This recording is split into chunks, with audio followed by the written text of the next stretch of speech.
अस्सलामुअलैकुम, सुबह खैर। कैसे हैं आप सब लोग। और भाई कल रात जो है वो तो ऐसी ज़बरदस्त रात थी, ऐसी कहना चाहिए कि इबादतों भरी रात थी कि हम सब ने ही जो है वो रात को दुआएं की और एक कहना चाहिए ना कि जश्न का समा था। और बहुत सारी हमने देखा कि कराची शहर में भी बहुत सारे लोगों ने जो है वो अपने घर भी सजाए हुए थे।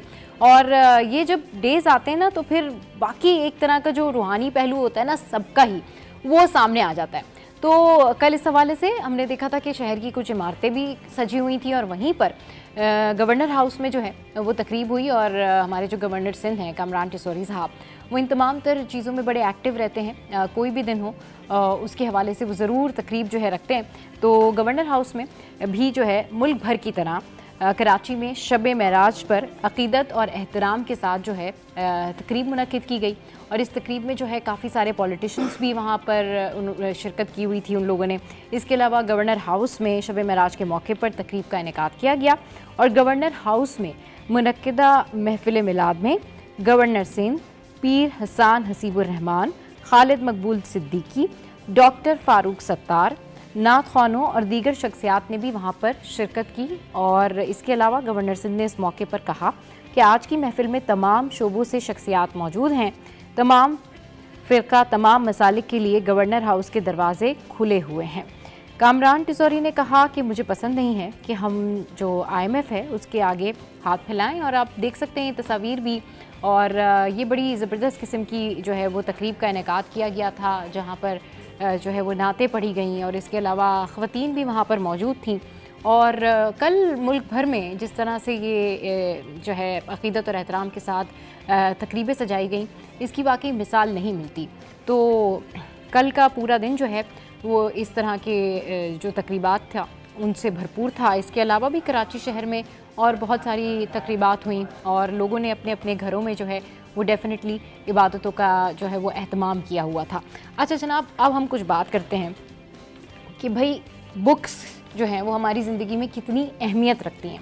और हम सब जो हैं वो बुक्स पढ़ते भी हैं और बुक्स ख़रीदते भी हैं।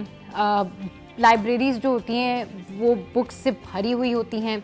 बच्चों के जो बैग्स होते हैं उनमें बहुत सारी बुक्स होती हैं। लेकिन हमें क्या ये पता है कि जो किताब हम पढ़ रहे हैं उसकी अहमियत क्या है? क्या हमें ये पता है कि उस किताब की जो एब्रीविएशन है, जिसको कहते हैं ना BOOK, बुक की एब्रीविएशन क्या है?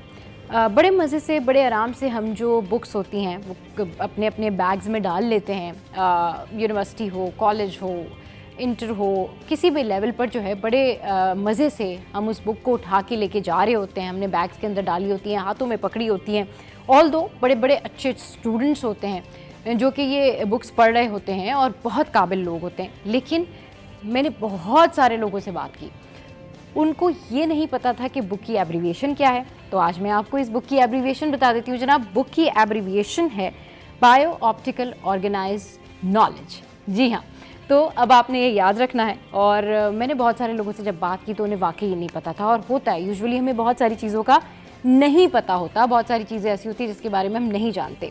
तो जनाब ये मैंने आपको एब्रीविएशन बताई। आई होप कि अब जब भी आप बैग में अपनी बुक रख रहे होंगे, किताबें रख रहे होंगे, तो आपको याद आएगा कि बुक की एब्रीविएशन है बायो ऑप्टिकल ऑर्गेनाइज्ड नॉलेज।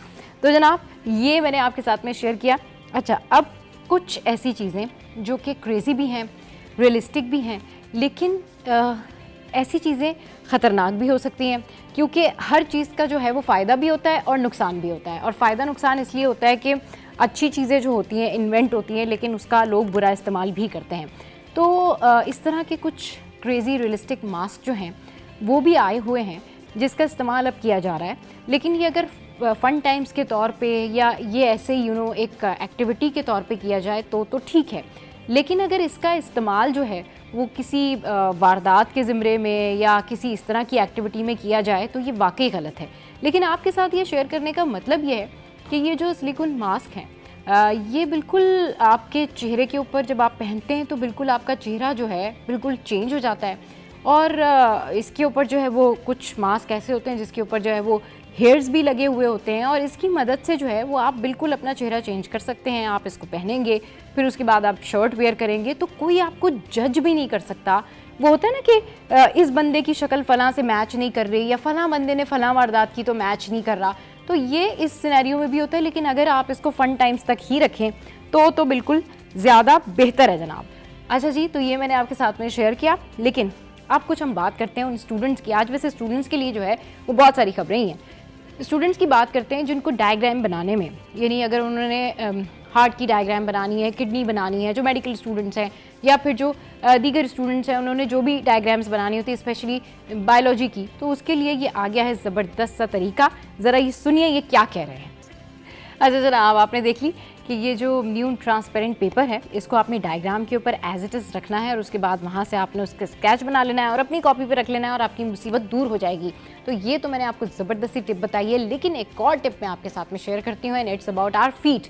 भाई पाँव जो होते हैं, अगर वो आप मतलब उसका ख्याल नहीं रखेंगे तो डेफिनेटली आपकी जो बॉडी है उससे बिल्कुल अलग अलग लगेंगे पाँव आपके। तो पाँवों के कलर और स्किन को बेहतर बनाने का तरीका ये है जो आपके सामने आ रहा है। पहले अपने अपने पाँव अच्छे से धो लें, फिर जो है चीनी मिलाएं, उसमें शैम्पू मिलाएं, फिर लेमन जूस मिलाएं और फिर उसके बाद इसको अच्छा सा मिक्स करें एंड देन इसको अप्लाई करें अपने पाँवों के ऊपर, स्क्रबिंग करें और उसके बाद आप देखें जादू कि आपके पैर जो हैं वो कैसे ज़बरदस्त हो जाएंगे। तो ये टिप है जी, जिनके पाँव जो होते हैं वो टैन होते हैं या फिर डार्क होते हैं, डार्क फीट को जो है वो बेहतर करने के लिए, उसका कलर अच्छा करने के लिए ये है कि आपके पाँव जो हैं वो ज़बरदस्त लगेंगे। पिसी हुई चीनी, फिर शैम्पू एंड उसके बाद फिर आपने लेमन जूस थोड़ा सा डालना है या लेमन आपने डालना है।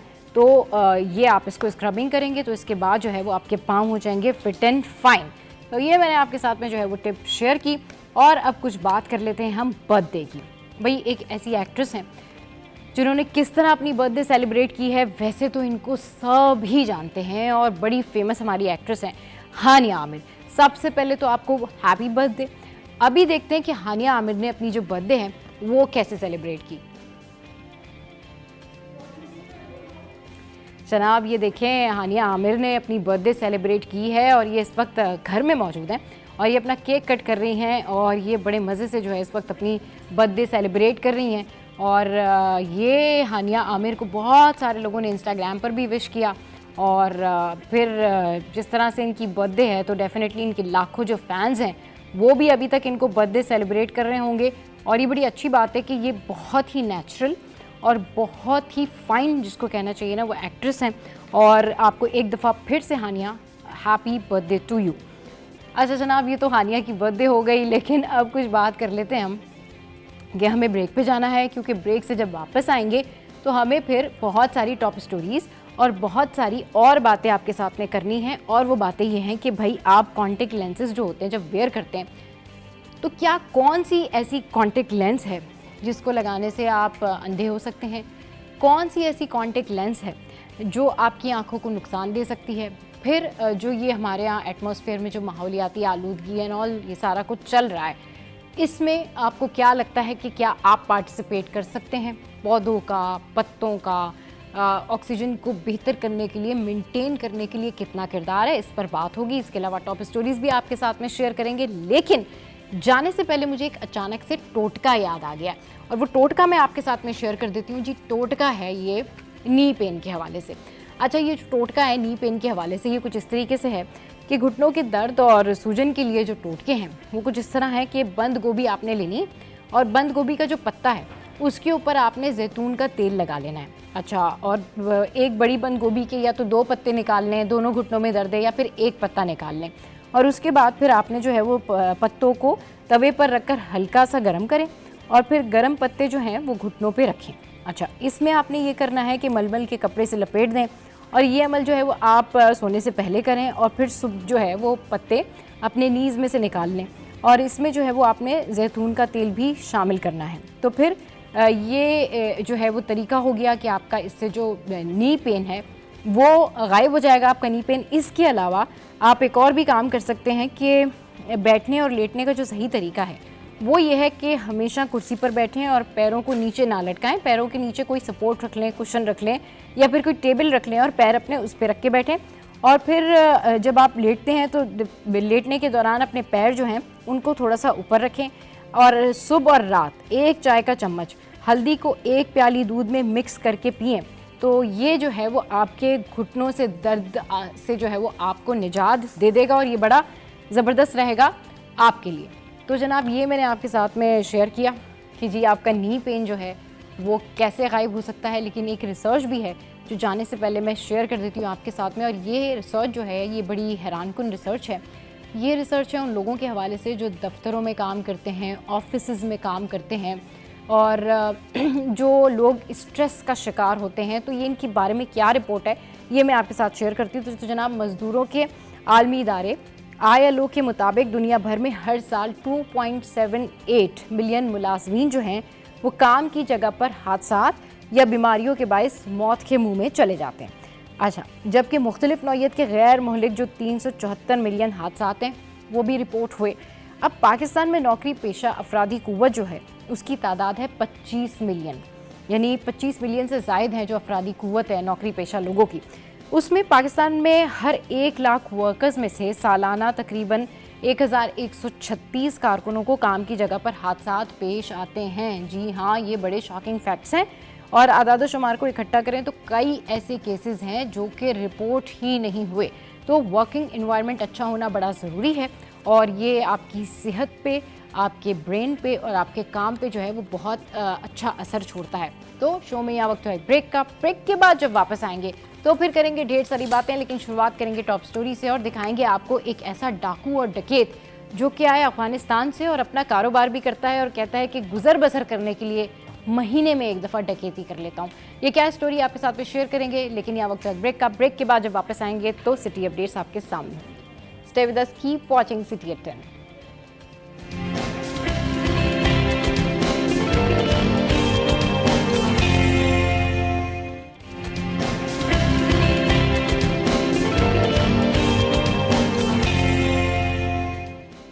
Welcome back. तो जनाब हमारी सीनियर रिपोर्टर्स ने हमें ज्वाइन किया है। आजिज भाई हमारे साथ है और खुर्शीद भाई हमारे साथ है। अस्सलाम वालेकुम, कैसे हैं आप सब लोग? वालेकुम अस्सलाम, आप कैसी हैं? बिल्कुल ठीक ठाक। टॉप स्टोरीज पर बात करेंगे, लेकिन पहले सिटी अपडेट्स जो है वो अपने नाज़रीन के साथ में शेयर कर लेते। तो सिटी अपडेट्स में जो है सबसे पहले हम बात कर रहे थे कि भाई एयरपोर्ट पर आज क्या सूरत हाल है, कौन सी फ़्लाइट मनसूख हो गई है, कौन सी फ़्लाइट जो है वो जा रही है। और इस हवाले से आपको बताती हूँ कि तकनीकी और ऑपरेशनल वजूहात के बायस जो है आज कराची से रवाना होने वाली 7 परवाज़ें जो हैं वो मनसूख कर दी गई हैं। और इन 7 परवाज़ों में जो परवाज़ें हैं वो कराची से लाहौर सरीन एयर ER 522 और 524 मनसूख हुई है।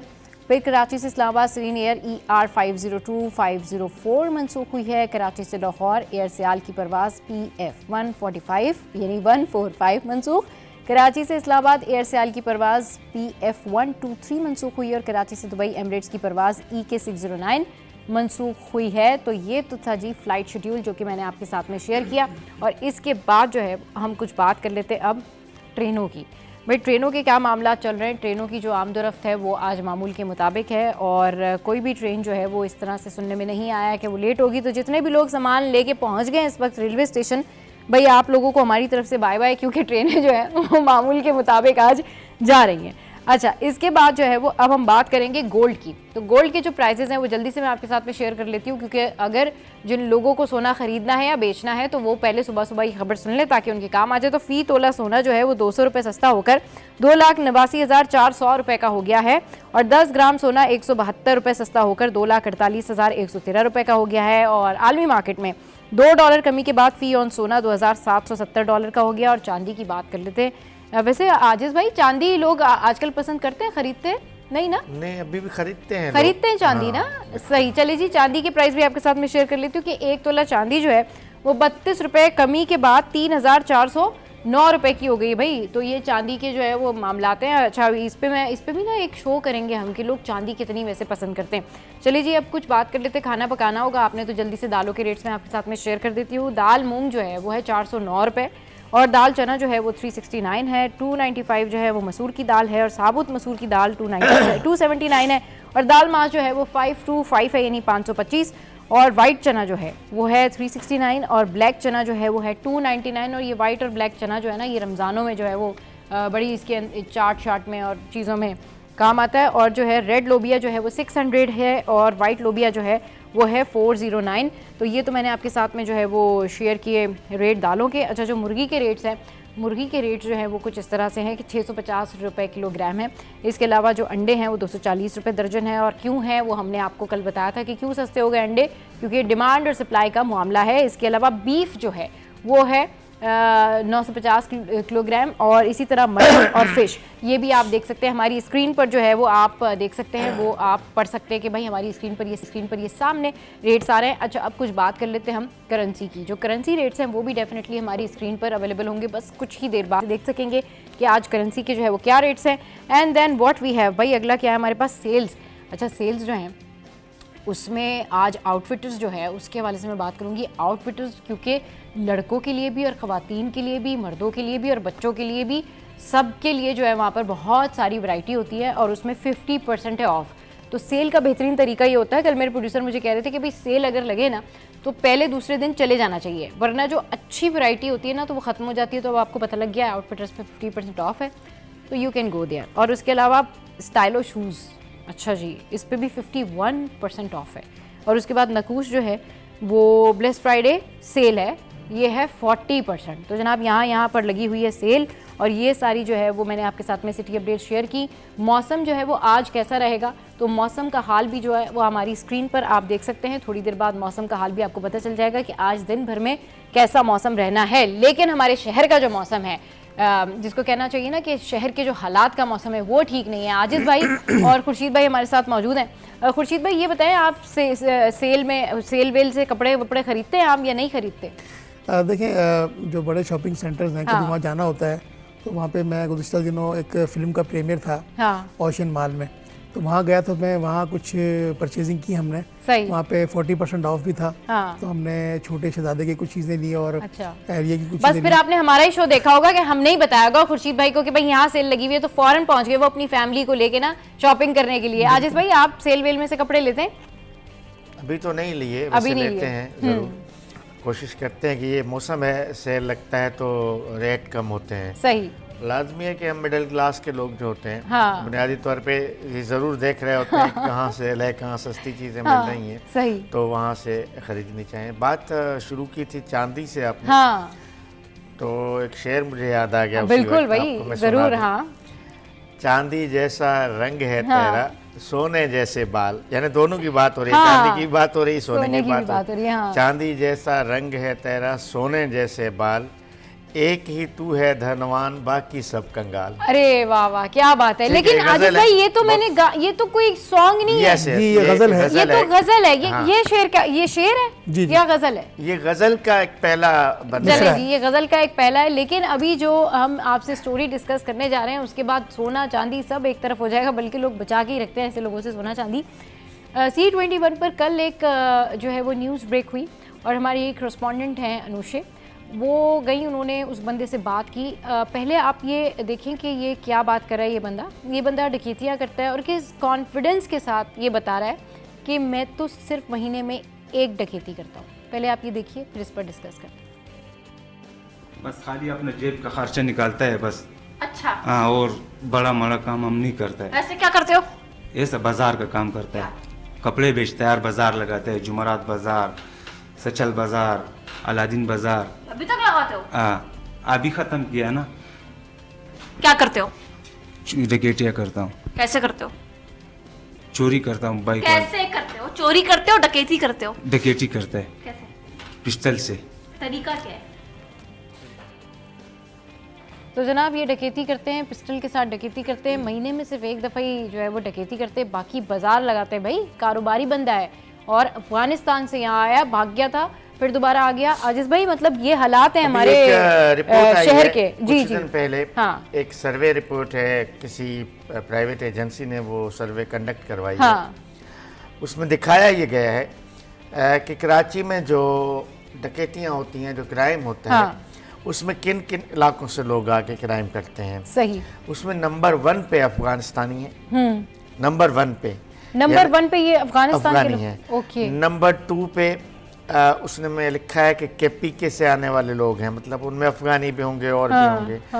नंबर 3 में उन्होंने लिखा है कि पंजाब के सराइकी इलाके से आने वाले लोग हैं, वो इसमें मुलविस हैं। वैसे ये कोई अच्छी बात तो नहीं, लेकिन उसमें उस सर्वे रिपोर्ट के मुताबिक जो कराची के मकामी लोग हैं ना, वो इन डकैतियों में सबसे आखिरी नंबर पर हैं। अच्छा, यानी आप अंदाजा करें कि इवन सिंध के दीगर इलाकों से लोग आते हैं, वो भी डकैतियों में मुलविस हैं। हमारे सिंधी भाई भी उसमें शामिल अच्छा, हैं। आजिज भाई, हमारे पास तो ना कितनी कैटेगरीज हैं, चोरों की, डकैतों की, मुकामी अब चोर एक अलग हो गए, ये वाले जो है ना चोर अलग हो गए, अफगानी चोर अलग हो गए, कच्चे के डाकू अलग हो गए, पक्के के डाकू अलग, मतलब क्या चल रहा है ये सारा, मतलब we have lot of categories about you know डकैतों और चोरों की, ये क्या चल रहा है? लेकिन असल में हर शोबे से लोग अब क्राइम में मुलविस हैं। ये तो एक मिसाल के तौर पे आपने ये स्टोरी अनोशे की हमने देखी, लेकिन इससे और भी कई दुकानदार डकैतियों में मुलविस हैं, कई कारोबारी लोग मुलविस हैं, कई पढ़े लिखे स्टूडेंट्स, यूनिवर्सिटीज़ के तलबा मुलविस हैं। सही, मतलब भयानक सूरत हाल है ना। इससे ज़्यादा और क्या होगी जिन बच्चों को हम यूनिवर्सिटीज़ में, जामियात में हम मुस्तकबिल संवारने के लिए भेज रहे हैं, वो डकैतियों में मुलविस निकल रहे हैं। क्राइम भी जो है ना ऑर्गेनाइज हो गया है, क्राइम ऑर्गेनाइज हो गया है, मतलब अगर आप देखें ना तो ये ऑर्गेनाइज क्राइम हो गया, यानी इतना मेंटेन, आप उस बंदे का कॉन्फिडेंस देखें जिस तरह से बात, जिस तरह नहीं वो कहते हैं नहीं बाजी, मैं इस तरह से उसको करके कह रहा है कि मैं महीने में एक दफ़ा डकैती मारता हूँ। खुर्शीद भाई, आप इस पर क्या कहना चाहेंगे? देखें, ये जो डकैत पकड़ा है, जिसका हमारी कॉरेस्पोंडेंट ने इंटरव्यू किया है, और वो बड़े तहम्मुल मिजाज से बता रहा है कि मैं सिर्फ एक महीने में डकैती करता हूँ, तो मैं समझता हूँ बड़ा साबित डकैत है ये। और महीने में करके बस जो है वो सुकून ले लेता है, खर्चा पानी निकाल लेता है। बस देखें, और इसके अलावा मैं यहाँ एक बड़ा अहम पहलू डिस्कस करना चाहूँगा। शहर के जितने भी तफरीही मकामात हैं, इसमें कराची जू है, सफारी पार्क है, ये और भी जगहों पर जो है वो इस तरह के जो पब्लिक तफरीह बने, वहाँ मैंने खुद फैमिली के साथ विजिट किया है। पीपल्स स्क्वायर है बंस रोड पर, तो वहाँ पर फैमिली के साथ इस तरह के जो गैर मुल्की हैं या अफगानी हैं, इस तरह के जो लोग हैं, वो वहाँ पर ऑलरेडी मौजूद हैं, और बड़ी तादाद में एक झुंड है उनका, कोई 12 से 15 अफराद का एक टोला आता है। तो वहाँ वो फैमिली के साथ जो है, उनके साथ फैमिली नहीं होती, लेकिन वो ट्रैवल कर रहा होता है मुख्तलिफ जगहों पे, इधर उधर सब जगह। तो मैं समझता हूँ वो इस ताक़ुब में होते हैं कि कहीं उनको मौका मिले और वो अपना काम दिखाएं।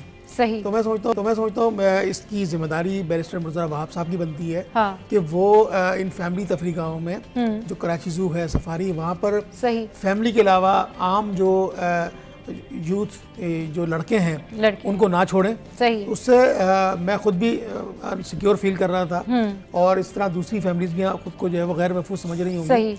तो फैमिली के साथ जेंट्स को अलाउ करें, और फैमिली के बगैर जो है वो जेंट्स को अलाउ ना करें। और जिस दिन खुसूसन इतवार के दिन और हफ्ते के दिन जो है वो फैमिलीज वहाँ पर जाती भाई, मैं तो ये सोच रही थी कि ये बंदा जो बाजार होते, जो मार्केट्स होती है ना, संडे मार्केट और अलादीन के पास भी, ये बाकायदा वहाँ पर इसकी वो जो क्या होता है स्टॉल होता है, या जो जहाँ पे चीजें बेचते हैं, ये वो बाकायदा कारोबार करता है। देखिए सबा साहब, इसमें पहलू ये है ना कि जो बचत बाजार हमारे हैं शहर में लगते हैं, कहीं हफ्ता बाजार है, कहीं जुमेरात बाजार है, तो वहाँ फैमिलीज जो है वो कितना खतरनाक है उन खवातीन के लिए। अगर आप अपना मोबाइल फोन ही लेकर गए तो आपको पता ही नहीं कि आप जिससे चीज खरीद रहे हैं वो तो ऑलरेडी डाकू चोर है। खवातीन और जो उनके साथ जो हस्बैंड उनके वो परचेजिंग में मसरूफ हो जाते हैं। और देखिए बच्चे तो वो शरारती भी होते हैं, वो कहीं ना कहीं इधर उधर जो है वो घूम फिर रहे होते हैं, कुछ चीजें देख रहे होते हैं, कहीं साइकिल खड़ी हुई है, कहीं वो गाजर उठा रहे होंगे, कहीं वो प्ले का एरिया से। तो मैं समझता हूँ वालिदैन जब किसी भी शॉपिंग पर जाएं, किसी मुस्तनद स्टोर पर जाए तो समझ में आती है बात, लेकिन जो इस तरह के पब्लिक प्लेसेस बाजार हैं, बचत बाजार हैं, ओपन एरियाज में, वहाँ बच्चों को खुसूसन तौर पर ना लेके जाएं, और जब लेकर जाएं तो खुदारा मैं उनसे रिक्वेस्ट करता हूँ वालिदैन से कि बच्चों को अपने साथ रखें। चीज़ें तो बाद में मिल जाएंगी, अगर आपका बच्चा खो गया तो दोबारा नहीं मिलेगा। इसमें फैमिली पार्क्स के हवाले से अच्छी बात बताई इन्होंने खुर्शीद भाई ने। इसमें एक काम ये भी हो सकता है कि कराची में कोई 5-7 तो टोटल फैमिली पार्क्स हैं बड़े, तो उनमें सिक्योरिटी का भी अरेंजमेंट नहीं होती, आमतौर पे पुलिस मोबाइल नहीं होती, सिक्योरिटी नहीं होती। ये अगर इंतजाम है, ये बिल्कुल सही कह रहे हैं, सिक्योरिटी, एक पुलिस मोबाइल। आप दोनों ने बहुत अच्छी बात की कि जो पार्क्स है ना वहाँ पर भी अब सिक्योरिटी लाजमी है। जनाब पार्क्स की बात हो रही है तो उससे मुझे मौसम का ख्याल आ रहा है, और मौसम की बात करें तो अक्सा हमारे साथ इस वक्त मौजूद हैं। अक्सा से जानते हैं कि मौसम कैसा है। अक्सा, गुड मॉर्निंग, कैसी हैं आप, कहाँ मौजूद हैं? गुड मॉर्निंग सब, अल्हम्दुलिल्लाह हम बिल्कुल ठीक हैं। आपकी तरह बहुत प्यारे हैं। आप बताएं, आप कैसी हैं? मैं बिल्कुल ठीक ठाक हूँ अक्सा, आप बताएं, आप एंजॉय करिए मौसम को। मैं तो इस वक्त जो है वो यहाँ पर स्टूडियो में हूँ, सीनियर रिपोर्टर्स हमारे बैठे हैं, टॉप स्टोरीज की डिस्कशन हो रही है। आप बताएं, आप क्या हमें बता रही हैं, क्या कुछ खास है आज के मौसम में? क्या तब्दीली देख रही हैं? कोई ठंडी हवाएं ज्यादा हो गई हैं, रुक गई हैं, क्या चल रहा है? ठंडी हवाएं बिल्कुल भी नहीं है, मौसम गर्म हो चुका है, सर्दी की शिद्दत भी कमी आ चुकी है। हाँ। शहर कायद का मौसम जो है वो करवट अपने रंग बदल रहा है और इस वक्त हम मौजूद हैं सदर के इलाके में। यहाँ पर गर्मी की शिद्दत जो है हमें महसूस की जा रही है। महकमा मौसमियात की जानिब से ये बताया गया है कि चंद दिन ऐसे ही मौसम रहेगा, दिन के औकात में मौसम गर्म रहेगा और रातें जो हैं ठंडी होंगी। लेकिन आप अपनी रज़ाइयाँ और अपने ब्लैंकेट, अपने गर्म कपड़े अभी नहीं रखें, क्योंकि 31 जनवरी के बाद एक और सर्दी की लहर आ रही है, जिसके बायस जो है सर्दी की शिद्दत दोबारा बढ़ जाएगी।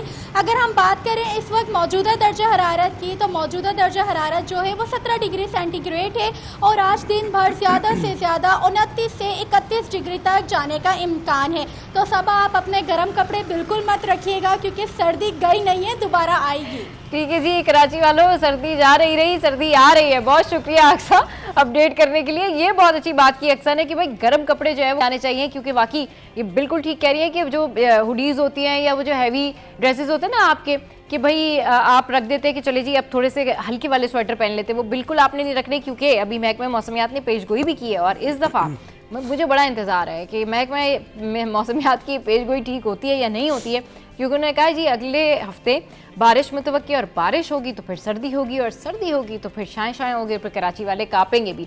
चलिए जनाब, मौसम का हाल हो गया, टॉप स्टोरीज भी हम आपके साथ साथ शेयर कर रहे हैं, लेकिन यहाँ पर वक्त एक ब्रेक का। ब्रेक के बाद जब वापस आएंगे तो सिंध असम्बली की बात करेंगे और आपको बताएंगे कि पुलिस ने क्या पैगाम दिया बच्चों को, कि बच्चों को क्या नहीं करना चाहिए और क्या करना चाहिए। तो जनाब stay with us, keep watching City at 10।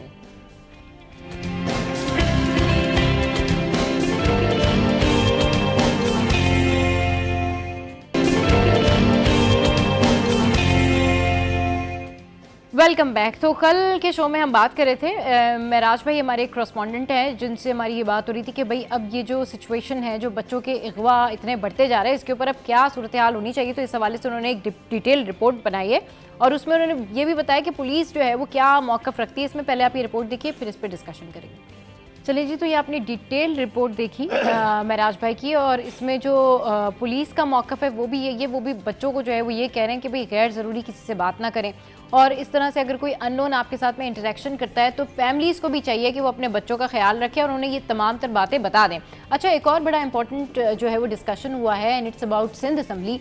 Sindh Assembly में जो इंटरमीडिएट का जो कानून है उसकी तरमीम के हवाले से बात हुई, और इसके अलावा जो HIV केसेस हैं उसकी बात हुई। लेकिन इसकी इस सारी सूरत हाल में जिस तरह से जो वहाँ बात हुई उसमें ये कहा गया कि इसलिए यहाँ पर ज़्यादा HIV की केसेस हैं कि यहाँ पर जो स्क्रीनिंग है वो बहुत ज़्यादा होती है, चेक एंड बैलेंस बहुत ज़्यादा है। पहले ये रिपोर्ट देखिए, फिर उसके बाद इस पर डिस्कस करते हैं। And what do you think on that? Deputy speaker Anthony Naveed की ज़ेर सदारत इजलास में रुकने MKM फौजिया हमीद ने तवज्जो दिलाओ नोटिस पेश किया। सूबाई वजीर सेहत डॉक्टर अजरा पीचूहो ने सूबे में HIV एड्स के हवाले से होशरुबा इंकशाफात कर दिए। सूबाई वजीर ने बताया कि 23,000 HIV एड्स के मरीजों का इलाज जारी है, 5,000 एड्स के मरीज इंतकाल कर गए हैं। 25,000 से ज्यादा HIV के पेशेंट्स हैं, जिसमें से जो है 23,000 से ज़्यादा पेशेंट्स को ट्रीटमेंट दी जा रही है, और इसमें जो है हमारे यहाँ 15,000 कोई 5,000 के करीब डेथ्स भी हुई हैं। इसमें हमने इसको उजागर किया है कि it's not just a western बीमारी, ये हमारे यहाँ भी बहुत आम हो रही है। और इसमें जो है आई थिंक जो आदाद व शुमार सिंध के बारे में कहा गया है कि सिंध में ज़्यादा है, वो इसलिए है कि सिंध डिटेक्शन और स्क्रीनिंग में सबसे आगे है। वज़ीर कानून ज़ियाउल हसन लंजान ने सूबे के इंटरमीडिएट बोर्ड्स के कानून में तरमीम का बिल ऐवान में पेश करते हुए बिल कायमा कमेटी के सुपुर्द करने की इस्तदा की। Sir, I rise to move a motion that the Government Bill number 5 of 2025, the Sindh Board of Intermediate and Secondary Education Amendment Bill 2025 may be referred to the Standing Committee on Higher Education, Higher technical education and research school education. Bill कायमा committee को भेज दिया गया जो 1 हफ्ते में report पेश करेगी। एमक्यूएम के रुकन आमिर सिद्दीकी ने सीईओ। चलिए जनाब, तो ये सिंध असम्बली की जो हमने आपको दिखाया कि यहाँ पर क्या डिस्कशन हुई। आजिज भाई, इनसाइड स्टोरी क्या है? देखें, इसमें इंटरमीडिएट पे तो हम बात करते ही रहते हैं हाँ। हमेशा, लेकिन ये पहली बार असम्बली की फ्लोर पे ये बात आई है कि सिंध में 23,000 HIV के केसेस हैं और वो ज़ेर इलाज हैं। यानी 23,000 ऐसे मरीज़ हैं जो ज़ेर इलाज हैं। केसेस तो बहुत ज़्यादा ही होंगे, लाजमी है। इसमें तो डिडक्शन का शरह बहुत कम है, क्योंकि मेरा ख्याल है 10-15% होगी, वरना लोग छुपाते हैं केसेस को। तो जो डिडक्ट केस हुए हैं उनमें ये बता रही हैं वज़ीर सेहत अज़रा पेचुओ को 23,000 ज़ेर इलाज, और उन्होंने बताया कि हालिया सालों में 5,000 अमवात हुई हैं। ये मैंने पहली बार सुना है कि HIV एड्स की वजह से 5,000 अमवात हुई हैं। छोटी बात नहीं है, ये बहुत बड़ी बात है, बहुत बड़ी बात है। मैं खुद जब मुझे ये मैं देख रही थी और जिस तरह से वो बात कर रही थी तो मैं हैरान हो रही थी कि एक तो इतने केसेस यहाँ पर रिपोर्ट होना, इतने मरीज यहाँ पर ज़ेरे इलाज हैं, फिर 5,000 अमवात, मतलब ये तो एक तरह का डिजास्टर है।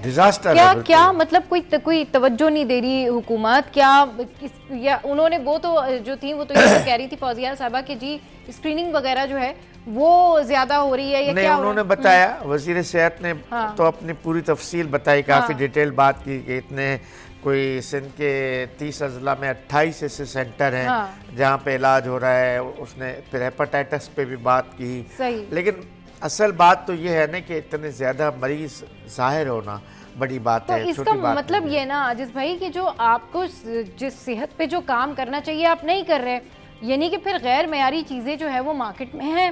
फिर जो कहते हैं ना कि आप इंजेक्शंस हैं या सुई की नीडल्स हैं या इस तरह के जो हाइजीन का ख्याल रखना चाहिए वो नहीं रखा जा रहा, तो ये तो फिर पीछे से उनको चेक करना चाहिए ना। मतलब कि इतने केसेस रिपोर्ट होना। पहले तो कहते थे ना कि कोई एक केस भी जाहिर होता था HIV एड्स का तो बहुत खतरनाक बात होती थी। अब तो हज़ारों की तादाद में केसेस हो रहे हैं। 23,000 मामूली बात तो नहीं है बिल्कुल, या 5,000 अमवात मामूली बात तो नहीं है। लेकिन इसके जवाब में जो पूछा गया उन्होंने खुद बताया नहीं कि हुकूमत कर क्या रही है, यानी इसको रोकने के लिए, इसको कम करने के लिए हुकूमत क्या कर रही है। उन्होंने ये जवाब जो है वो स्किप कर दिया। तो जनाब सेहत की जहाँ तक बात है ना, तो सेहत का ख्याल रखें, इस तरह से गैर मेयारी डिस्पेंसरीज और हॉस्पिटल्स में ना जाया करें। अच्छा जी, अब कुछ बात कर लेते हैं हम सब्जियों की। और सब्जियों और सेहत का बड़ा गहरा ताल्लुक है। और आज सब्जियों के क्या रेट्स हैं और कौन सी सब्जी जो है वो मार्केट में ज़्यादा है, लोग कौन सी सब्जी खरीद रहे हैं सर्दियों में, मीर केरियो से जानते हैं। अस्सलाम वालेकुम मीर केरियो, गुड मॉर्निंग, कैसे हैं आप, कहाँ पर मौजूद हैं? जी वालेकुम सलाम सबा, गुड मॉर्निंग। में डिफेंस में एक सब्जी फरोश की दुकान है, हम इस वक्त वहाँ मौजूद हैं। सब्जियों की चूँकि अगर बात की जाए तो सर्दियों का मौसम है, सबसे ज़्यादा जो फल आते हैं, सब्जियाँ आती हैं, उनमें ख़ास तौर पर गाजर हो गई, लौकी हो गई, इस तरह की जो सब्जियाँ लोग खाते हैं। लेकिन सब्जियों की कीमतों की अगर हम बात करें ना सबा, तो 3 महीने कबल हमने जो सब्जियों की कीमतों पर अगर रिपोर्टिंग की है तो वो जो कीमतें थीं वो बहुत सबसे ज़्यादा बढ़ी हुई थी। लेकिन आज जो सरकारी कीमतें वो बहुत कम है। लेकिन आज भी अगर हम सरकारी और बाज़ारी कीमतों की बात करें तो वाज़ेह तौर पर फ़र्क हमें नज़र आता है। जैसे मैं अगर आलू की बात करूं तो आलू की सरकारी कीमत मैं आपको बताता चलूं कि बहुत कम है, जो कि 2 महीने कबल बहुत ज़्यादा थी। आज आलू की सरकारी कीमत है 58 रुपये। लेकिन बाज़ार में आज भी 80 रुपये फ़ी किलो पर आपको पता है मौजूद है। अब अगर हम जैसे प्याज की बात करें तो सरकारी कीमत प्याज की है 81 रुपये, लेकिन आज भी बाजार में तकरीबन 120 रुपये फ़ी किलो पर विराजमान है। अच्छा, इसी तरह मैं अगर खासतौर पर भिंडी की बात करूं, भिंडी अभी साइज भिंडी का बहुत कम आ रहा है क्योंकि सीजन भी भिंडी का नहीं है। अच्छा, मीर केरियो आप ऐसा करें कि जो अभी वहाँ पर मार्केट रेट है ना वो हमारे साथ में शेयर करें। सरकारी कीमतें जो है वो हमारी स्क्रीन पर अवेलेबल है, तो ज़रा ये बताएं कि अभी वहाँ पर जो लोग खरीद रहे हैं सब्जियाँ वो क्या दाम है, उनके क्या प्राइस हैं? देखिए जी बिल्कुल, अगर मैं देखे आलू की बात करता हूँ तो आलू की जो सरकारी कीमत है वो तो अलग है, लेकिन जो फ़रोख्त हो रहा है वो 80 रुपये फ़ी किलो पे फ़रोख्त हो रहा है आलू। इसके अलावा प्याज की बात करूँ तो 120 रुपये फ़ी किलो पर जो इसकी बाजार कीमत है वो मुकर्रर है। इसी तरह भिंडी तकरीबन 300-350 रुपये फ़ी किलो पर दस्तयाब है। इसी तरह टमाटर की अगर मैं बात करूँ, टमाटर का भी अभी क्योंकि प्रोडक्शन सबसे ज़्यादा बढ़ गई है, मार्केट में बहुत ज़्यादा टमाटर आ रहा है, तो कीमत उसकी 2 महीने कबल चावल जो कीमत थी वो तकरीबन 250 रुपये फ़ी किलो पर, आज जो उसकी बाज़ारी कीमत है वो 60 रुपये फ़ी किलो पर दस्तियाब है। इसी तरह सबा में अगर लहसन की बात करूँ तो लहसन, दिलचस्प बात यह कि लहसन की गुज़श्ता 4 महीनों से जो सरकारी और बाज़ारी कीमत है वो एक ही, यानी 10 रुपये का इजाफा उसमें। जो बाज़ारी कीमत है वो 700 रुपये फ़ी किलो गुज़श्ता 4 महीनों से हम देख रहे हैं। चले जी, मीर केरियो में अपडेट कर रहे थे और भाई सब्जियां जो हैं, जो बैकग्राउंड पे मीर केरियो की सब्जियां थी वो देख के तो दिल चाह रहा था कि भाई आज खाने में सब्जियां खाई जाएं, लेकिन मीर केरियो आपका बहुत शुक्रिया, आपने अपडेट किया। हमारे साथ हमारे सीनियर रिपोर्टर्स इस वक्त मौजूद हैं, आजिज़ भाई और खुर्शीद भाई, आप लोगों का शुक्रिया। अच्छा जनाब, अब शो में यहाँ वक्त तो एक ब्रेक का, ब्रेक के बाद जब वापस आएंगे तो फिर आज क्योंकि सुबह से ही जो है ना वो ऐसी चीज़ें नज़र भी आ रही हैं और बातें भी हो रही हैं सर्दियों की, मौसम की, माहौलियात की, तो आज इसी हवाले से शो में जो है वो डिस्कशन करेंगे। कहीं नहीं जाना, आपने हमारे साथ रहना है। Stay with us, keep watching City at 10। सुभान अल्लाह, सुभान अल्लाह। Muniba,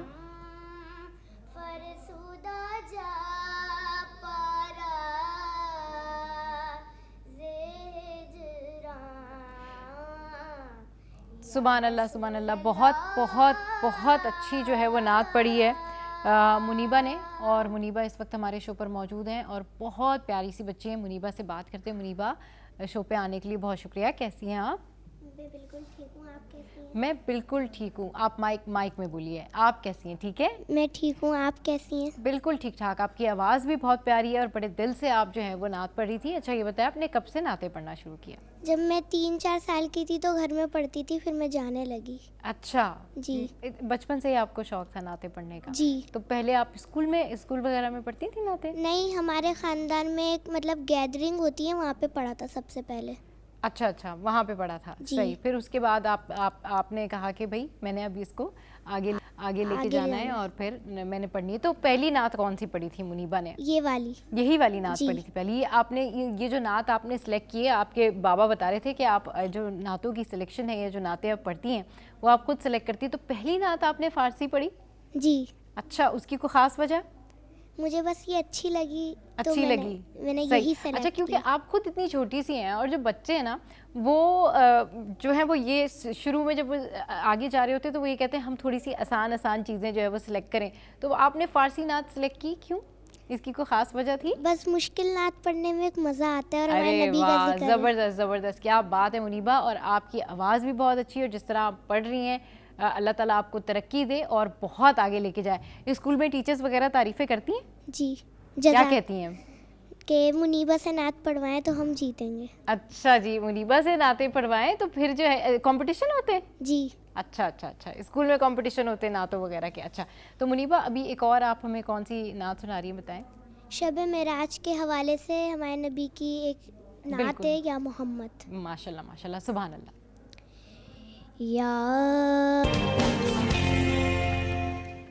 welcome back. तो आज हम बात करेंगे CO2 कार्बन एमिशन के हवाले से, जिसका इंटरनेशनल डे भी है, और इस पर बात करने के लिए, इसकी अहमियत पर बात करने के लिए आज हमारे साथ जो पर्सनैलिटीज़ मौजूद हैं उनका इंट्रोडक्शन कुछ इस तरह से है कि डॉक्टर वकार अहमद हमारे साथ मौजूद हैं, जो कि असिस्टेंट प्रोफेसर हैं institute of environment studies university of Karachi से, और उनके साथ मौजूद हैं रफ़ीउल हक साहब जो कि कंसल्टेंट हैं, इकोलॉजिस्ट भी हैं, और फिर उनके साथ मौजूद हैं डॉक्टर मिर्ज़ा जवाद बेग साहब जो कि असिस्टेंट प्रोफेसर हैं institute of space science and technology से और यूनिवर्सिटी ऑफ कराची से।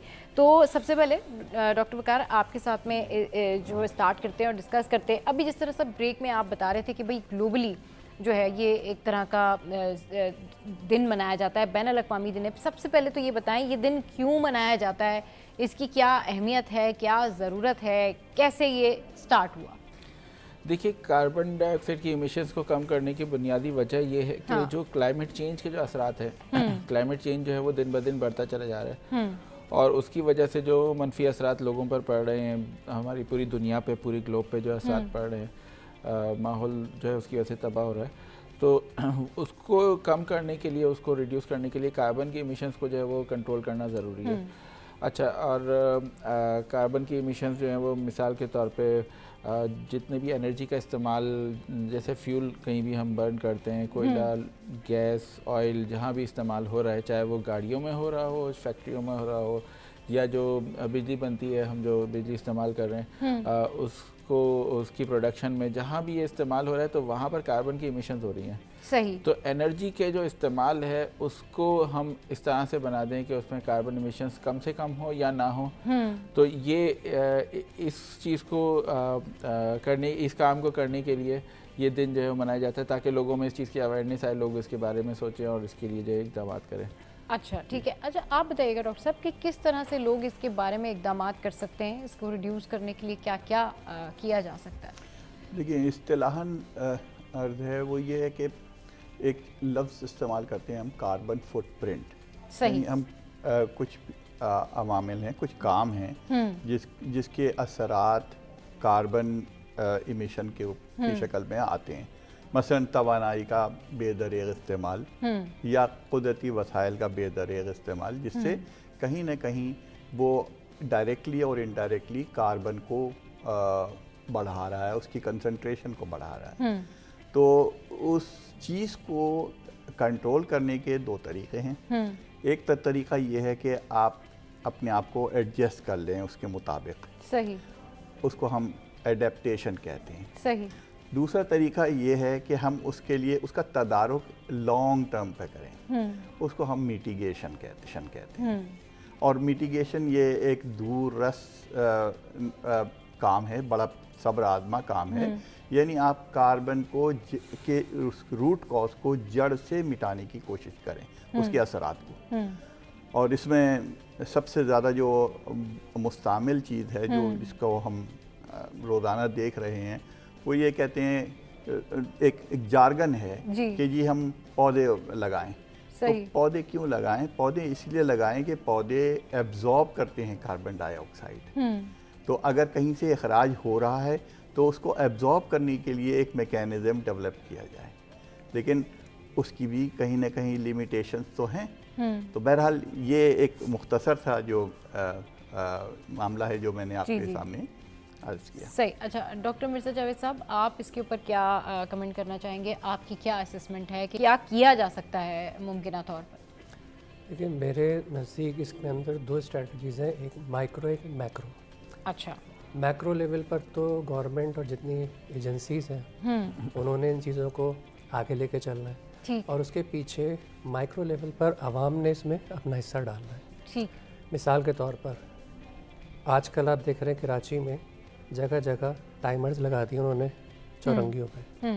तो अब उन चौरंगियों के टाइमर्स का इस्तेमाल ये है कि अगर आप वहाँ पहुँचते हैं जी, और आपका वेटिंग टाइम 30 सेकंड से ज़्यादा है तो you better switch off the ignition. सही। क्योंकि अमूमन 90 सेकंड्स तक का होता है। अब वो 1.5 मिनट तक आपकी गाड़ी खड़ी हुई है और एग्जॉस्ट दे रही है वो। सही। तो आप अगर 30 सेकंड से अर्लियर आ रहे हैं तब तो ठीक है, ऑन रखें, लेकिन अगर 30 सेकंड से लेट आ रहे हैं आप तो you better turn off the ignition. तो उससे कार्बन जो है मतलब आप कम हो जाएगा। आसान अल्फाज में जो हमारे अवाम देख रहे हैं ना, उनको एलिबरेट करने के लिए इसको जितना आसान कर सकते हैं ना उस तरह से बताएं, ताकि लोगों को पता चले कि इसकी जो इम्पोर्टेंस है या इस तरह के इकदाम करने से किस चीज़ का फ़ायदा हो सकता है। आप ये कह रहे हैं कि जो गाड़ी बहुत देर तक ट्रैफिक जैम में फंसी हुई है, वहाँ पर जो लोग खड़े हुए हैं, तो उनको ये चाहिए कि अगर 30 सेकेंड से अबव चले जाते हैं तो फिर वो अपनी गाड़ियां जो हैं वो बंद कर दें, ताकि वो ज़ाहिर है पोल्यूशन का भी बाइस बनती हैं और फिर वो उनकी एवरेज भी बेहतर हो जाएगी।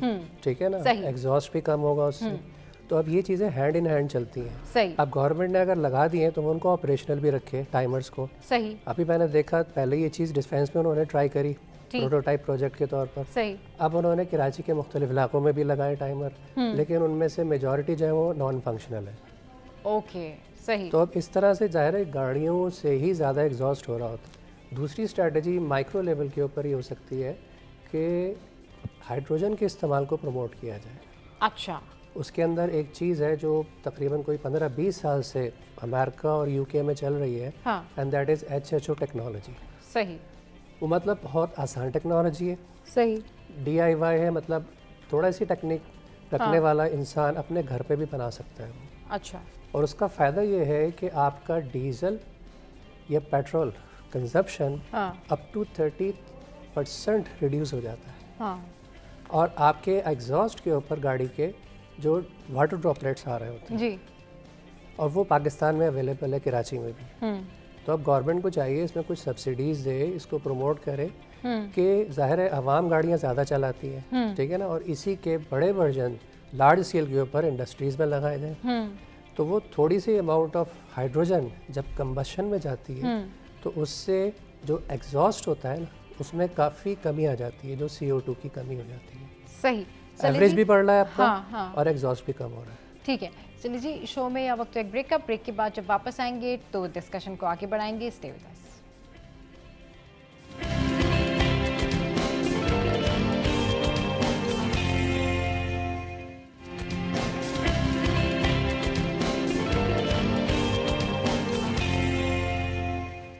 Welcome back. तो जनाब, आज हम बात कर रहे हैं ग्लोबली जो क्लाइमेट चेंज होता है या फिर माहौलियाती आलूदगी के हवाले से, और ग्लोबली इसका जो दिन भी मनाया जा रहा है कि CO2 international reducing CO2 emission day.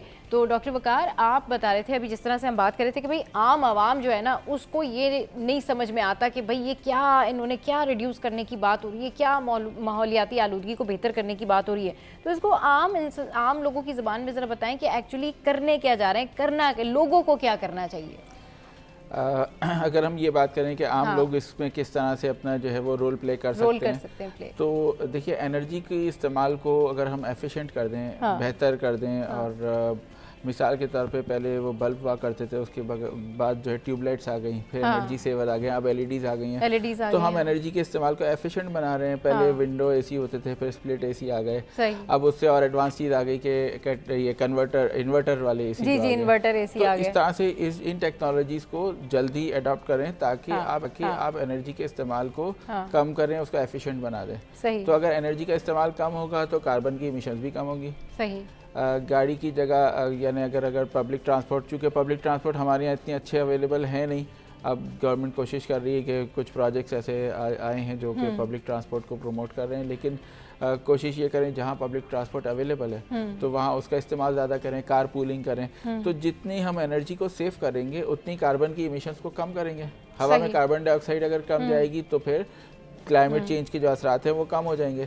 इसी के साथ अभी जैसे रफ़ी साहब ने जो जिक्र किया था प्लांटेशन का, ट्री प्लांटेशन का, दरख्त लगाने का, शजरकारी का जो प्रोसेस है वो भी इन्वायरमेंट फ्रेंडली तरीके, इकोलॉजिकल प्रिंसिपल्स के मुताबिक वो होना चाहिए कि जो नेटिव ट्रीज़ हैं किसी जगह के, जो मकामी दरख्त हैं उनको ज़्यादा लगाना चाहिए, डाइवर्सिटी के साथ लगाना चाहिए। ये नहीं कि एक ही दरख्त सारी जगह पूरे में भर दिया, बल्कि बिल्कुल पॉइंटेडली। चलें जी, कॉलर हैं, उनकी कॉल है। अस्सलाम वालेकुम, कौन बात करे, कहाँ से? वालेकुम सलाम, कैसी हैं? बात कर रहे हैं। मैं ठीक ठाक, आप बताएं। आया पहले तो तमाम मेहमानों को सलाम हो, और यकीनन बहुत ही इंपॉर्टेंट इशू है जो हमारे यहाँ सीरियसली टेकअप नहीं किया जा रहा। बात ये है कि देखें, अब ये जामा कराची से ताल्लुक रखते हैं ना, सब साहब बैठे हैं, इनका कंसर्न है, ठीक है। अब हमारे यहाँ प्रॉब्लम ये होती है, जो ऐसे लोग बिठा के लड़ाई जाते हैं जो इस चीज़ों को चला रहे होते हैं, उनका उससे ताल्लुक भी कुछ नहीं ना उनको मालूम होता है। सबसे बड़ी बात मेरा कहना ये, देखें दुनिया भर में एक एजेंसी होती है, शायद मुझे यहाँ भी होगी, एनवायरमेंटल प्रोटेक्शन एजेंसी, EPA जिसे कहते हैं, दुनिया भर में होती है। वो लुक आफ्टर करती है चीज़ों को, वो कैटर भी करती है, कानून साजी में मदद करती है, और वो हर जगह जाके चेक भी कर रही थी। लेकिन अनफॉर्चुनेटली हमारा वो इदारा पता नहीं फाल है नहीं, ये मेरा एक सवाल है। दूसरी बात ये कि देखिए, इन्वायरमेंट जो है ना, आप लोग जब आप इन्वायरमेंट माहौल बनाना गवर्नमेंट का काम है, ठीक है, उसको सस्टेन करना लोगों का काम है। जब आप इन्वायरमेंट बना ही नहीं रहे, आप इस शहर का हाल देखिए, कंक्रीट का जंगल है, आप दरख्तों की भाई बात कर रहे हैं ना, तो क्यों नहीं कानून साजी, कोई भी बिल्डिंग आप एक बाय लॉ बना दे कि कोई भी बिल्डिंग जिसके अंदर प्लांटेशन प्रॉपर नहीं होगी, एरिया छोड़ के वो बिल्डिंग अप्रूव नहीं होगी। इस तरह के कानून साजी बनाना जरूरी है, क्योंकि दुनिया भर में जो काम हो रहा है, यानी पोल्यूशन, इंडस्ट्री पोल्यूशन दुनिया भर में भी है, चाइना में भी है, इंडिया में भी है, लेकिन they are working day by day. हमारे यहाँ रिसर्चर पे कोई काम नहीं हो रहा, जो लोग कंसर्न है उनको आप लाके नहीं आते। आपने तो आप इनको लाके बैठा दिया, कहाँ है वो लोग जो इनसे कंसर्न है, जो इस चीजों को जानते हैं, इन्वायरमेंट को जानते हैं? वो मैं ये कहना चाहता हूँ कि इस पर जब तक काम नहीं करेंगे आप आगे नहीं बढ़ सकते और आप पीछे ही रह जाएंगे। Thank you. चले जी, ठीक है। आया, आपने सर सुना होगा इनकी कॉल का जवाब, अगर आप देना चाहें तो प्लीज़। बिल्कुल सही फरमा रहे हैं, लेकिन इत्तेफाक से इत्तलान अर्ज़ है कि टेक्निकल एडवाइजरी कमेटी बनी हुई है और बायोडाइवर्सिटी को मैं उसका नोटिफाइड मेंबर भी हूँ। तो इत्तेफाक है कि अब डायरेक्टली ना हो, लेकिन इनडायरेक्टली यहाँ उस इदारे की मौजूदगी ज़रूर है। सही। तो और रही ये बात, कुछ चीज़ें मेरे ख्याल से खुद करने की होती हैं और कुछ चीज़ें जो हैं वो सरकारी इदारों के डोमेन में आती हैं। हमारे यहाँ बहुत सारे मसाइल हैं कि मेरा एक आसान तरीका है कि मैं अपनी जिम्मेदारी आप पर डाल दूं। सही। तो देखिए, एक चीज़ जो बहुत अच्छी हाँ, हुई है, हाँ, कुछ जहाँ कुछ चीज़ें बुरी हो रही हैं वहाँ बहुत अच्छी हुई हाँ, है, हाँ, वो ये इलेक्ट्रॉनिक व्हीकल की एक पॉलिसी आई है हमारे सही। यहाँ। हमारे यहाँ सोलर की तरफ लोगों का ट्रेंड हुआ। सही। अब इस वक्त 83 लेकिन मसला ये है सर कि वो जो आप इलेक्ट्रिकल व्हीकल की बात कर रहे हैं वो इतने एक्सपेंसिव पड़ेंगे लोगों को कि वो ऑब्वियसली वो आप किस तरीके से आप अगर कच्चे इलाके में चले जाएं हाँ, तो अब आपको छतों पे सोलर पैनल नजर सोलर पैनल तो है बिल्कुल। हाँ, है हाँ, बिल्कुल तो है, आप हाँ, समझिए कि इसका मतलब है कि बिजली पर जो फॉसिल हाँ, फ्यूल के हाँ, नतीजे में बन रही है, हाँ, उसका इन्हिसार कम हो रहा है, सही, उसकी प्रोडक्शन कम हो हाँ, रही है। हाँ, ठीक है, वो एक बिजनेस एस्पेक्ट उसका अलग है, लेकिन वो भी हर इंसान की रेंज में नहीं। वो सोलर पैनल वाला जो आपने कहा ना, वो बहुत अच्छी बात है और वो टेक्नोलॉजी भी बहुत अच्छी है, उससे फ़ायदा भी है। लेकिन मसला वही आ जाता है कि इम्प्लीमेंट करना, फिर उसको आवाम के लिए आसान बनाना, ये बड़े चीज़ें जो है ये इसमें। अगर आप अपने कैमरा टीम के साथ जाइए, हाँ, हाँ, तो अगर रोड साइड पे जाएंगे इंटीरियर, तो आपको जुग्गी के होटल में भी ना सोलर पैनल नजर आएगा। सही। तो सही। अब ये एक आम सी चीज़ हो गई हाँ, है, बहुत हाँ, अच्छी बात है हाँ, कि ये खुद इन्हिसारी की तरफ और हाँ, मुतबादिल ज़राए की तरफ एक हुसूल है। हाँ, उसके भी कुछ लिमिटेशंस हैं कि दिन के वक्त आप इंजॉय कर सकते हैं और रात को आपको मसला है, लेकिन उसके लिए भी स्टोरेज बैटरीज आ गई हैं और भी बहुत सारी चीज़ें हैं। तो यही तो मैंने आपको कहा ना, ठीक है वो बहुत कॉमन चीज़ है, लेकिन जो चीज़ भी कॉम्प्लिकेटेड होती है ना सर, वो फिर हमारी जो आवाम है ना उसको अडेप्ट करने में थोड़ा सा टाइम लगाती है। ऑब्वियसली दैट्स कॉमन, ऑब्वियसली हर कोई इन चीज़ों को जो है वो रिसोर्सेज को हासिल करने की कोशिश करता है, लेकिन कोशिश ये होती है कि भाई आप इन आसानियों की तरफ जाएं। अच्छा मिर्ज़ा जावेद साहब, आप इसके ऊपर क्या जो है वो बताना चाहेंगे और मज़ीद क्या किया जा सकता है? मिर्ज़ा जवाद साहब। देखिए, इसके लिए जैसे डॉक्टर साहब ने भी इस पर हाईलाइट किया कि गवर्नमेंट का काम जो होता है वो उसको आगे आना चाहिए फोर फ्रंट पे। सही। बाकी आवाम ने उसको मेंटेन करना होता है। ठीक है ना। अब जिस तरह से नई टेक्नोलॉजीज आ रही हैं वो अपने अपने डोमेन के अंदर रहते हुए चीज़ों को ऑप्टिमाइज़ करें। सही। इससे ना सिर्फ ये कि ओवरऑल सोसाइटी का फ़ायदा होगा, उनका ज़ाती बेनिफिट भी है इसमें। अगर गाड़ी की वो up to date monthly tuning करवाएंगे तो डेफिनेटली उनकी पेट्रोल एवरेज अच्छी रहेगी और एनवायरनमेंट फ्रेंडली भी होगा। एनवायरनमेंट फ्रेंडली रहेंगे। सही। तो उनको चलाने में भी मज़ा आएगा उस गाड़ी को, वो प्रॉब्लम भी नहीं करेगी ज़्यादा। सही। तो आवाम को अपने तौर पर भी इसमें अपना हिस्सा डालना चाहिए। आवाम को अपने तौर पर भी अपना हिस्सा डालना चाहिए, लेकिन आवाम जो होते हैं वो इन तमाम चीज़ों को ये समझते कि ये चीज़ें जो है वो सेकेंडरी हैं, शायद उनकी जो प्राइमरी जो रिस्पॉन्सिबिलिटीज़ है ना वो शायद अलग हैं। सर कंक्लूड कर दीजिएगा कि क्या है। मैं इस हवाले से जो कॉलर ने जो बात की थी वो उसको थोड़ा सा एलेबरेट करता हूँ, उसका जवाब देता हूँ कि देखिए, हुकूमत ने कई सारी पॉलिसीज अब बनाई हैं, जैसे हमारी क्लाइमेट चेंज की पॉलिसी मौजूद है पाकिस्तान की, और इसी तरह से अभी रिसेंटली जो अजरबैजान में जो बाकू में जो क्लाइमेट कॉन्फ्रेंस हुई थी, कॉप जो हुई थी, उसमें जो है वो कार्बन क्रेडिट पॉलिसी भी पाकिस्तान की आ चुकी है। अच्छा, अब ये कि जो ये क्लाइमेट चेंज पॉलिसी है या कार्बन क्रेडिट पॉलिसी है या इस तरह की जो जितनी भी पॉलिसीज होती हैं, पॉलिसी तो एक टॉप लेवल डॉक्यूमेंट होता है कि रास्ता बता दे कि ये रास्ते पे चलना है। उसके बाद उसके कवानीन बनते हैं, उसके कानून बनते हैं और उस कवानीन के बाद फिर उस पर अमल दरामद के प्रोसीजर बनते हैं, फिर वो इम्प्लीमेंट होती है। तो अभी आगे बहुत सारे स्टेप बाकी हैं, लेकिन पहला कदम तो एटलीस्ट हुकूमत ने उठा लिया, वो अच्छा कदम है कि पॉलिसी बना दी उसके हवाले से, लेकिन अब उसके ऊपर जो है वो कानून बनना और उसके ऊपर अमल दरामद करना ये भी बाकी है। बहुत सारी चीज़ें ऐसी हैं जिससे हम और कार्बन इमिशंस को कम कर सकते हैं, जिस तरह से फॉरेस्ट को जो है वो जंगलात को का एरिया बढ़ाया जाए, उसके ऊपर काम किया जाए और उससे कार्बन इमिशन जो है वो कम होंगी। इसी तरह से जो इमिशंस को कंट्रोल करने के लिए बहुत सारे और तरीक़ेकार हैं। कुछ की बात हमने यहाँ पर कर ली, कुछ और ऐसी जैसे मिसाल के तौर पे घरों की इंसुलेशन को बेहतर बनाया जाए जिससे हीटिंग कूलिंग की एनर्जी का इस्तेमाल कम हो जाता है। ठीक है, एयर कंडीशनिंग की रिक्वायरमेंट कम हो जाएगी या हीटर्स की रिक्वायरमेंट कम हो जाएगी अगर घर की इंसुलेशन अच्छी होगी, बाहर की सर्दी गर्मी अंदर नहीं आएगी, कम से कम आएगी। तो बहुत सारे ममालिक में इसके कवानीन मौजूद हैं और वो इम्प्लीमेंट करते हैं उसको। यूरोप वगैरह में सब जगह इसके कवानीन हैं और वो उसको इम्प्लीमेंट करते हैं कि घर की इंसुलेशन इतनी होनी चाहिए, उसका एक लेवल होता है कि इतनी इंसुलेशन होनी चाहिए। चलें सर, आप कंक्लूड कर दें, आप बताएं। मैं ये समझता हूँ कि दोनों तरफ की जिम्मेदारियां हैं और इसमें एक बड़ा पहलू जो है वो मईशत का है। सही। आपने फरमाया ना, तो अगर सिर्फ रूट कॉज को देख लीजिए तो हमारी जो मेन कार्बन कंट्रीब्यूशन है उसमें जो मेजर सबसे पहले जो आता है वो एनर्जी सेक्टर आता है। सही। और फिर व्हीकल की बात की जाती है, तो एक कार ओनर जो है वो यकीनन अच्छे मॉडल की तरफ मूव करता है। सही। ये उसके लिए इंसेंटिव है। सही। कुछ चीज़ें शुरू में महंगी थी, आहिस्ते आहिस्ते वो जैसी टेक्नोलॉजी आम हो रही है, क्लीनर टेक्नोलॉजी की तरफ हम जा रहे हैं। तो और दूसरी एक और चीज़ है कि ईसार का जज्बा। मिसाल ये है कि हमें अब गर्मी बर्दाश्त नहीं होती, इससे हम समझते हैं हम अपने कंफर्ट जोन में रहना पसंद करते हैं। सही।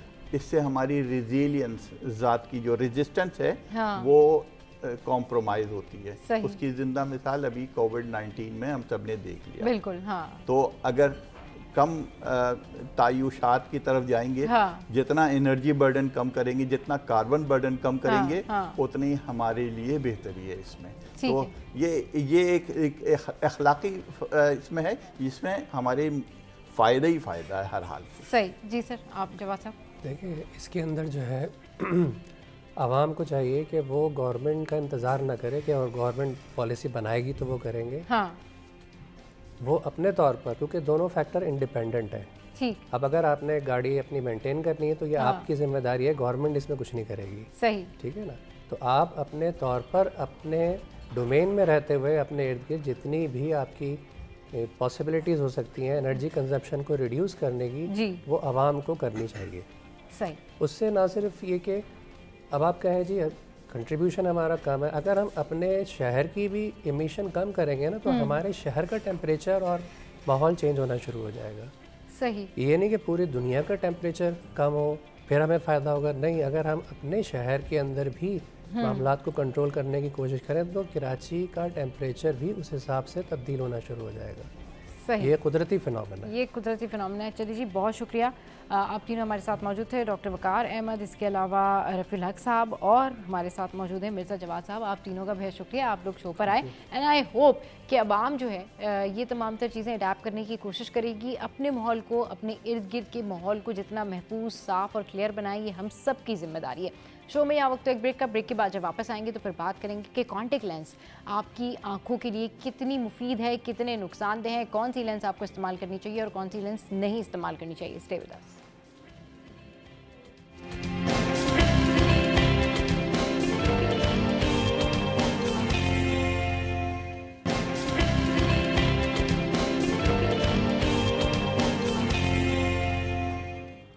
Welcome back. तो जनाब, आज हम कुछ बात कर लेते हैं कि कॉन्टेक्ट लेंसेज जो हैं वो बहुत सारे लोग बहुत कॉमन यूज़ करते हैं। मतलब शादियों में जाना हो, ऑफिस जाना हो, अब तो मेरे ख्याल में कॉलेज और स्कूल में भी जो है वो कॉन्टेक्ट लेंसेज लगाई जाती हैं। लेकिन इसका क्या नुकसान है भाई? क्या इसको लगाने से आप समहाउ अंधे भी हो सकते हैं? तो कौन सी ऐसी लेंसेज हैं जो नहीं लगानी चाहिए और आपकी आंखों के ऊपर असर पड़ सकता है, और क्या कुछ हो सकता है इन लेंसेज से? इस पर बात करने के लिए डॉक्टर मोहम्मद जामिल रिजवी साहब ने हमें ज्वाइन किया है, ऑप्थेल्मोलॉजिस्ट हैं।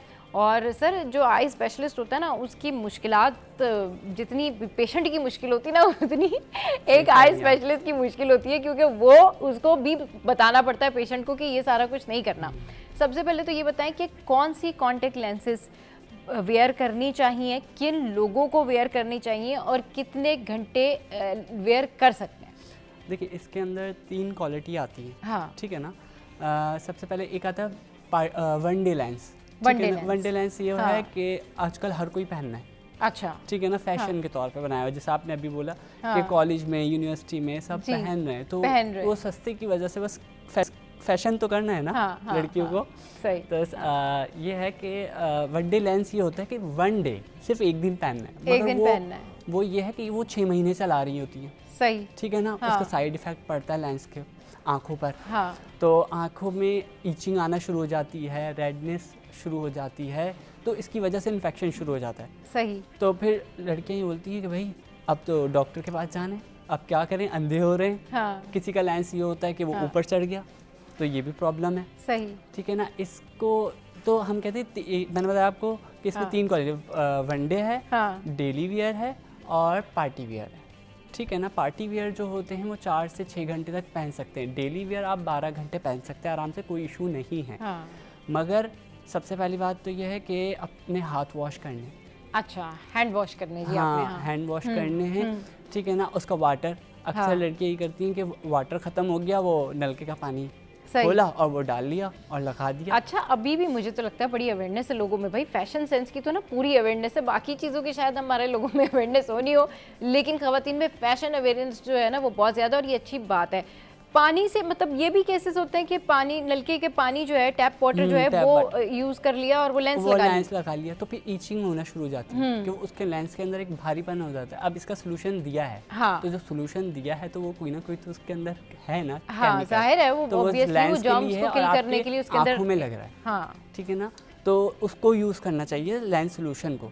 और रही बात ये कि आप कह रही हैं कि लगाएं या नहीं लगाएं, पावर के भी लेंस आते हैं इसमें, विदाउट पावर भी आते हैं। ये भी होता है ना मोहम्मद साबिन साहब के पावर लेंसेज में भी कलर लेंसेज यानी कॉन्टेक्ट लेंसेज जो होते हैं वो उसमें दोनों चीज़ें भी होती हैं, और कुछ फैशन लेंसेज होते हैं।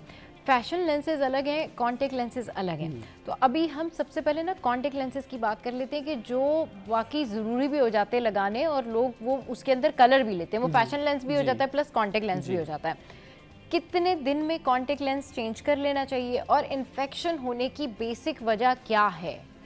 मिस यूज़ हो रहा है।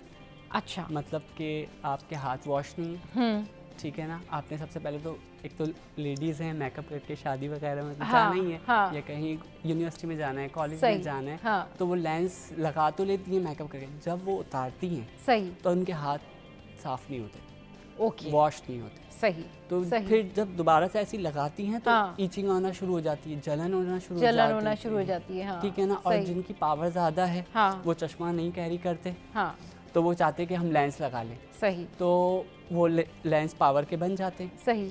और रही बात ये कि क्या कहते हैं, आप गर्मी में नहीं रखें उसे, सही जगह पे रखें उस लेंस को, ठीक है ना। और ये डेली वियर ऐसे लेंस है कि आप 1 साल तक चला सकती है, सही, अगर उसका सही इस्तेमाल करना हो, सही, तो वरना इसके अलावा तो नहीं कर सकते, इसके अलावा नहीं कर सकते। अच्छा, पर्सनली जो मुझे लगता है अब हर किसी का ना अपना अपना एक्सपीरियंस अलग अलग होता है। वो इसलिए अलग अलग होता है कि हर कोई ज़ाहिर है अपना जो भी लेंस वेयर कर रहा है, कॉन्टेक्ट लेंसेज वेयर कर रहे हैं या फैशन लेंसेज वेयर कर रहे हैं। आई पर्सनली सजेस्ट, जो मुझे समझ में आता है, जो मुझे लगता है कि इससे आप बहुत सारी चीज़ों से बच सकते हैं। सबसे पहले व्हाट यू कैन डू, जो मैं करती हूँ, जो मेरी डेली रूटीन है, वो ये है कि आप अपने जो नेल्स हैं, यानी जो आपके हाथों के नेल्स हैं, आप पहले तो ये प्रॉपर इसको बड़े ना रखें, आप कट रखें जिस फिंगर से, या जो एक हाथ जो है ना जो आप लेंस के लिए इस्तेमाल करते हैं, उसको आप प्रॉपर तरीके से उसके नेल्स जो हैं वो प्रॉपर कट करके उसको रखें। देन यू कैन डू कि आप डिटॉल से, यानी अभी आपने खाना खाया है और अगर आपने लेंस लगानी है तो रैदर दैन कि आप जो है किसी साबुन या नॉर्मल से धोएं अपने हाथ, आप डिटॉल से जो है वो ये जो पोर्स होते हैं ना नेल्स के पास, जो ये पोर्स होते हैं या ये जो ऊपर की फिंगर टिप होती है, ये आपने डिटॉल से वॉश करके फिर उसके बाद आपने टिश्यू से अगर है तो वो आप हल्का हल्का टैप कर लें। अदर देन दैट आप अगर उसको टॉल से भी जाके अपनी उंगलियां तौलिए से, अभी आपने डिटॉल से लिया, उसको वॉश किया, फिर टॉवल आपने लिया और वो यूज़ कर लिया, उसके पार्टिकल्स आ जाएंगे। फिर जब आप लेंस लगाएंगे अगेन आपको इरिटेट भी होगा, प्रॉब्लम भी होगी। तो आप हमेशा अपने हाथ जो है वो किसी अच्छे एंटीबैक्टीरियल जो वॉश है, हैंड वॉश है, उससे धोएं। उसके बाद आप उसको टिश्यू से टैप करें या ना करें, या फिंगर ड्राई कर लें और फिर ड्राई फिंगर के साथ आप लगाएं। सर ये आप कितनी इस बात से एग्री करेंगे? ये एग्री, मैं आपकी सारी इस बात से एग्री करता हूँ। अब तो वैसे क्योंकि वो जर्म्स कभी सालन के होते हैं, कभी पराठों के होते हैं, कभी आप कोई मिर्चे काट रहे होते हैं, आप कितना भी उसको साबुन से धो लें, आपके हाथों का जो एक होता है ना, जो क्या कहना चाहिए कि वो कोई ना कोई पार्टिकल, कोई ना कोई स्पाइस पार्टिकल वो रह जाता है। और फिर उसके बाद जब आप लेंस वेयर कर रहे होते तो डेफिनेटली फिर इचिंग भी होती है, प्रॉब्लम भी होती है, इन्फेक्शन भी होता है। इन्फेक्शन होता है, ज़्यादातर यही लड़कियां कह रही है तो इन्फेक्शन हो गया, इन्फेक्शन हो गया जी। और हमारे पास तो बहुत ज़्यादा क्लाइंट आते हैं कि भाई सबसे पहले वो ये कह रही थी आपने लेंस सही नहीं दिया। अब हमने उनको गाइड करना तो हमारा काम है। पहले सबसे पहले मैं ये कहता हूँ, आपने हाथ वॉश किए थे? हाँ, हैंड वॉश किए थे। आपने हैंड वॉश किए, सही। तो और जब उतारे तो किए आपने, उसका पानी चेंज करना है,